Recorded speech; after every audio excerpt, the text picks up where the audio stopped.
is in tatters after the intervention of a European court, and he's under fire for the UK's historically high tax burden. So, how can he please his MPs and start to ease the cost of living crisis? With me now is senior reporter and friend of the show. He's senior reporter at Guido Fawkes, that's Christian Calgie, a man with his ear to the ground in Westminster. How are you, Calgie? I'm very well. Thanks for having me on. So you're probably doing a bit better than Boris Johnson, our Prime Minister. What is going to be going on this week, and how angry are these Northern MPs? Is this just tittle-tattle, or are they actually quite angry about how he went to Ukraine instead of seeing the North?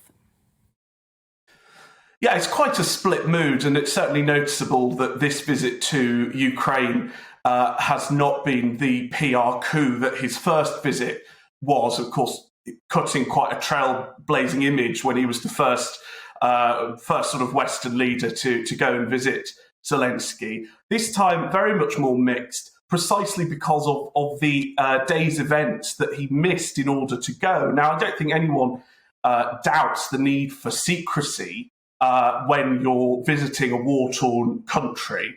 But it was a peculiar move by Boris, not only to miss this very important Northern Research Group conference in Doncaster, but also to cancel a scheduled visit to Wakefield ahead of this very important by-election. Now, I think a lot of people are probably quite accurately making money on the betting markets that Wakefield is a no hope for the Tory party.